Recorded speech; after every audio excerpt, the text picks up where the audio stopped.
राधे राधे, जय श्री कृष्णा। स्वागत है आपका हमारे लेक्चर में। आज के लेक्चर में हम पढ़ेंगे नर्वस सिस्टम का फिजियोलॉजी। जी हाँ, एनाटॉमी पूरा हो चुका है, अब पढ़ेंगे हम फिजियोलॉजी।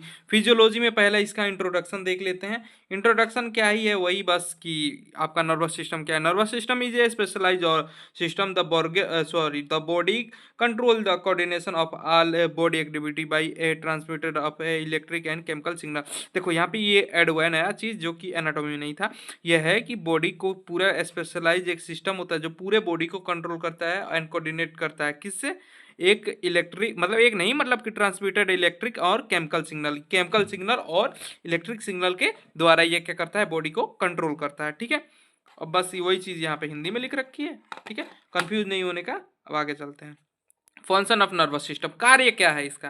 देखो, पहला कार्य है सेंसरी इनपुट और integration, motor output, control reflection and regulate the body function. पहला देखो, सेंसेशन लेना यानी कि आपको कोई छू रहा है, टच का फील हुआ। आपको दर्द हो रहा है कि भैया पेट में दर्द है, भैया चोट लग गई, दर्द हो गया, ये हो गया भैया, वो हो गया। टेम्परेचर आपको पता चल रहा है बाहर का क्या है, बहुत ठंड है, वो बहुत ठंड है। तो ये कौन बता रहा है? अपना सेंसरी ऑर्गन बता रहा है। किससे? कि सेंसेशन की आउटपुट से। और इंटीग्रेशन मतलब कि ये इन्फॉर्मेशन को समझता है। इंटीग्रेशन यानी कि जो इन्फॉर्मेशन आया, अब यहाँ से मान लो कि कोई आपको टच किया तो भाई इन्फॉर्मेशन जो डिकोड होगा तो पता चलेगा ना कि हाँ भैया टच ही किया है, तो वो इन्फॉर्मेशन को क्या करता है, समझता है। मोटर आउटपुट मतलब कि रिस्पॉन्स देना। मान लो कि आपको कोई एक थप्पड़ मार रहा है तो आप उसको दो दो वो तो छोटा है तो आप दूसरा थप्पड़ लगा दोगे, अगर बड़ा है तो गाल पे हाथ रख लोगे। ये रिस्पॉन्स है। आपका हाथ जल रहा है, मान लो कि ये आपका हैंड है, ये अगर आग पे है और जल रहा है तो तुरंत आप हाथ हटा लोगे।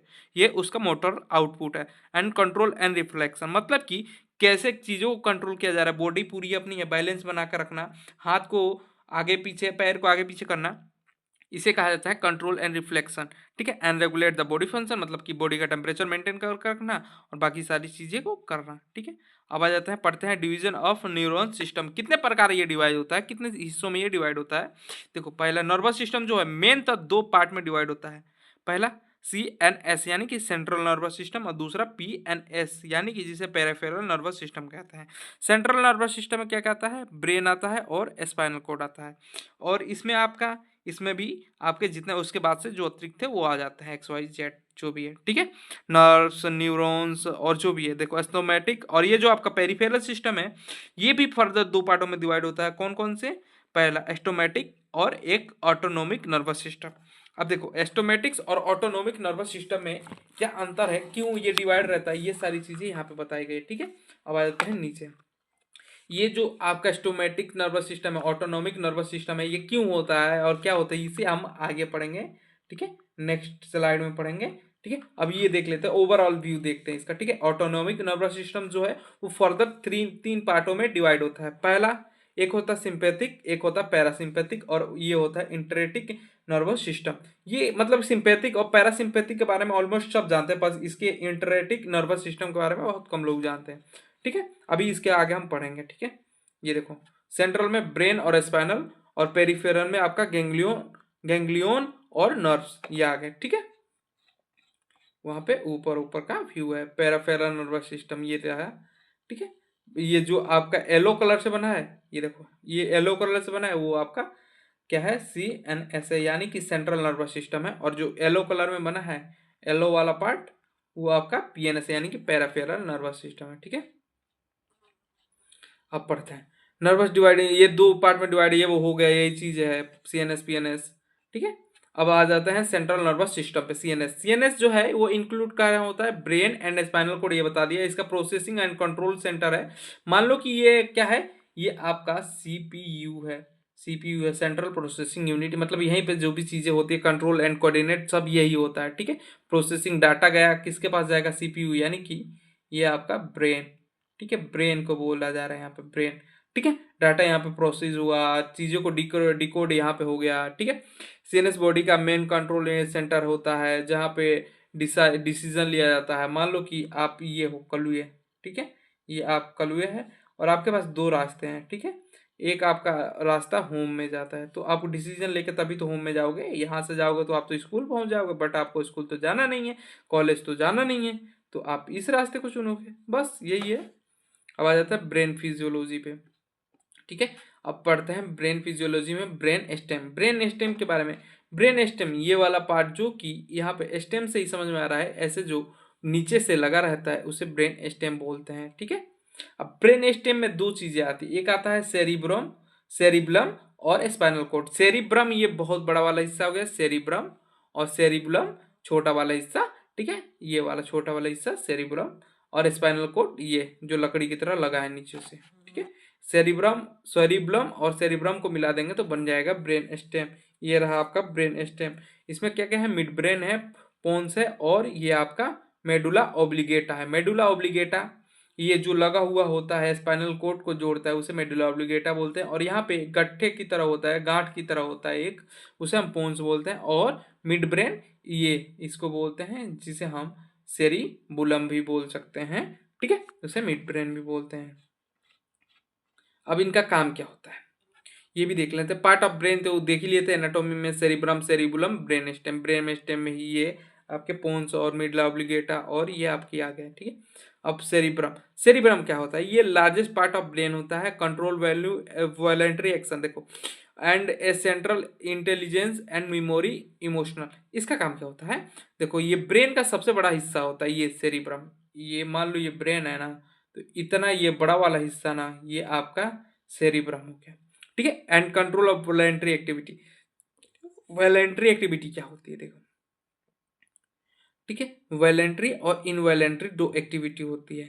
ठीक है, वॉलेंट्री एक्टिविटी को ये कंट्रोल करता है, और सेंट्रल इंटेलिजेंस जिसमें मेमोरी एंड इमोशन ये सारी चीजें कंट्रोल करता है। वॉलेंट्री यानी कि चलने वाले, ठीक है, इनवॉलेंट्री मतलब कि जो आपके कंट्रोल में ना हो उसे इनवॉलेंट्री बोलते हैं, जो आपके कंट्रोल में उसे वॉलेंट्री बोलते हैं। ठीक है, ये उसको कंट्रोल करता है। Cerebrum, cerebellum, sorry, cerebellum control है बैलेंस एंड पोस्चर। देखो क्या करता है, यहाँ व्यक्ति खड़ा है तो इसको, अब ये थोड़ी हमारे कंट्रोल में कि हम खड़ा होंगे कब और कब गिर जाएंगे, ये तो ऑटोमेटिक होता है।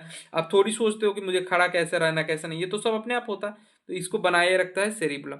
ये क्या कोऑर्डिनेट एंड क्या करता है, मसल मूवमेंट कराता है, ये मसल को मूवमेंट कराता है, कोऑर्डिनेट करता है, बॉडी का बैलेंस बनाए रखता है, मसल के मूवमेंट को स्मूथ कर देता है। कौन, आपका सेरिबुलम। ठीक है, and a brain stem. Brain stem में क्या होता है, control of a vital function like a breathing and heartbeat. देखो ब्रेन स्टेम जो आपको दिखने में छोटा लग रहा था, और इसमें मेटला ओब्लिगेटा ये सारी चीजें थी, ऐसे थी जो चीज, ये देखो बहुत इंपॉर्टेंट रोल प्ले करती है, control of vital sign, vital function. Vital function क्या आ जाता है, टेम्परेचर आ जाता है, ब्लड प्रेशर आ जाता है, और पल्स आ जाता है, ये सारी चीजें आ जाती है। ठीक है, इसको रेगुलेट करके रखता है, और क्या करता है, देखो ब्रीथिंग में हेल्प करता है, और हार्ट बीट को भी ये उसको मतलब कि कहता है भैया कैसे आपको 72 करना है कि कब आपको 82 करना है, ये सारी चीजें कौन करता है, अपना ब्रेन स्टेम करता है। ठीक है, ये ब्रेन स्टेम करता है, अपना ब्रेन स्टेम। ब्रेन स्टेम हो गया, उसके बाद आते हैं स्पाइनल कोड की फिजियोलॉजी पे। Spinal cord is a conducting of impulse between the brain and a body and control of reflection. देखो स्पाइनल कोड इसको नहीं बोलते हैं, ये जो ऐसे हड्डी की तरह बनी होती है इसे स्पाइनल कोड नहीं बोलते हैं। अब देखो ये ऐसे हड्डी की तरह जो बनी होती है ना, हड्डी के बीच से ना, ये जो बोन्स है, हड्डी बोल रहा हूं मैं, ये बोन जो है, इस बोन के बीच से गया जो होता है ना नस की तरह, इसे बोला जाता है स्पाइनल कोड। ठीक है, इसे बोला जाता है स्पाइनल कोड। ठीक है, और इस स्पाइनल कोड का काम क्या होता है, इस स्पाइनल का काम होता है, क्या करता है, मैसेज को ट्रांसफर करता है, और ये मान समझो कि ये हाईवे और सारी छोटी छोटी चीजें इसी से जुड़ी हुई है। ये सब इन्फो लाने का काम करती है, यानी कि इंफॉर्मेशन, ये सब इंफॉर्मेशन लाने का काम करती है। ये जितना भी इंफॉर्मेशन है सब लाके यहाँ पर ढकेल देती है, और ये क्या करता है, ये ब्रेन तक ले जाता है, ये मेन हाईवे है आपका। ठीक है, जो इस कोई सा भी इंफॉर्मेशन आया ना, तो ये आपके स्पाइनल कोड के थ्रू ही जाएगा, ब्रेन इससे ही जुड़ा है, बाकी किसी ऐसा नहीं कि भाई सब आके इसमें जुड़ जाए, नहीं, सब स्पाइनल कोड से जुड़े हुए हैं। ठीक है, ये ब्रेन और बॉडी के बीच का हाईवे है, मेन हाईवे है, इसके अतिरिक्त कोई रास्ता नहीं है ब्रेन से कनेक्ट करने का और कोऑर्डिनेट करने का। ठीक है, अब आ जाते हैं पेरिफेरल नर्वस सिस्टम यानी पीएनएस। देखो पीएनएस क्या होता है, ये क्रेनियल नर्व और स्पाइनल नर्व जो है ना, वो होता है, मतलब कि ये मतलब क्रेनियल नर्व और स्पाइनल नर्व से है, यानी कि देखो ये जो नर्व से यहाँ से निकलती है उसको बोल रहा है क्रेनियल नर्व और स्पाइनल नर्व। पेनिस जो होता है ये सब बॉडी के सीएनएस से जुड़ता है। सीएनएस यानी सेंट्रल नर्व से, यानी कि ये जो आपका इन्फो ला रहा है ना, इससे बोलते हैं पेरिफेरल नर्वस सिस्टम। यहाँ से पेरिफेरल नर्वस सिस्टम इधर से चालू हो जाता है, ठीक है। अब आते हैं, ये रहा पीएनएस हो गया। फिर पीएनएस फर्दर डिवाइड होता है ऑटोनोमिक और पैरा। एक होता है सिंपैथिक और एक होता है पैरासिम्पैथिक, ये दो में पार्ट में डिवाइड होता है। सिंपैथिक क्या करता है, ये देखो सिंपैथिक का काम होता है, ये आपके डायल्यूटन मतलब pupils inhibiting of salivation and a relaxation, accelerate the heartbeat, inhibit depression, ये सारी चीजों को कंट्रोल करता है कौन, आपका सिंपैथिक नर्वस सिस्टम। और पैरासिम्पैथिक नर्वस ये सिस्टम कंट्रोल करता है पैरासिम्पैथिक, बट ये इमरजेंसी में और ये आपका रिलैक्स में काम करता है। रिलैक्स जब होंगे तो पैरासिम्पैथिक चलेगा, जब आप थोड़ा ऐसे हो जाएंगे भाई जल्दी जल्दी करना, तो आपका पैरासिम्पैथिक एक्टिव होगा। फाइट एंड फ्लाइट मोड का ये काम होता है, ठीक है। और सिंपैथिक और पैरासिम्पैथिक दो टाइप के होते हैं ऑटो नर्वस सिस्टम, ठीक है। एंड देखो अब पढ़ते हैं ये sympathetic nervous system. Auto nervous system पहले होता क्या ये जान लो, कि ये जो आपका स्पाइनल कोड है ना, जो हड्डियों के बीच से है, ये खुद कुछ इंफॉर्मेशन मतलब कि रखता है। अगर मान लो हाथ जल रहा है, तो ये आग पे आपका हाथ है, ये आपका हैंड है, तो ये ब्रेन से नहीं पूछेगा, ये तुरंत आपका स्पाइनल कोड ही बोलेगा कि हटा लो। तो ये ऑटोमेटिक इन्फॉर्मेशन है ना, अपने आप तो हटाए ना, ये नहीं कि सोच के हटाए भाई जल रहा है तो अब हटाना चाहिए, नहीं। ये 0.0.001 सेकंड के अंदर जो काम हुआ, ये ऑटोनोमिक नर्वस सिस्टम करता है, और ये तुरंत हाथ हटा लेते हो। ये कौन करता है, स्पाइनल कोड या फिर जो भी आपकी नर्व्स मेमोरी है उसके द्वारा काम होता है, ठीक है। अब आ जाता है sympathetic nervous system. Sympathetic fight and flight response, वहां पर सॉरी थोड़ा उल्टा हो गया, सिंपैथिक ये आपका फाइट एंड फ्लाइट है, वो रिलैक्स वाला है, ठीक है। इसमें क्या होता है, फाइट एंड फ्लाइट में ये रिलीज होता है, जब फाइट एंड फ्लाइट मोड होता है तब ये रिलीज हो जाता है और इंक्रीज हार्ट बीट बढ़ा देता है तुरंत, भैया कुछ भी करो या मरो वाला सिचुएशन हो जाता है यहाँ पे, ठीक है। एंड रेस्ट एंड ये digest, decrease the heart rate and relax mode, ये वो ये हार्ट रेट कम कर देता है और रिलैक्स मोड हो जाता है। न्यूरॉन का स्ट्रक्चर बता ही दिए हैं, फंक्शन देख लेते हैं, कुछ फंक्शन हो तो। फंक्शन इसका देखो मेन क्या होता है, न्यूरॉन का जो फंक्शन है बस डाटा को ट्रांसफर करना होता है। और ये क्या करता है, इसमें एक समझो कि इलेक्ट्रिक चार्ज आता है, जो कि इलेक्ट्रिक चार्ज यहाँ पे पॉजिटिव और निगेटिव इस तरह होता है, और फिर ये डाटा को ट्रांसफर करने लगता है। ये देखो dendroid receiving message and cell body processing and sending, ये बस वही है ये। अब आ जाता है nerve impulse. Nerve impulse is a electric signal cause of movement of sodium and potassium. ये देखो ये क्या कहना चाह रहा है, अभी मैं आपको बता रहा हूँ, रुक जाओ।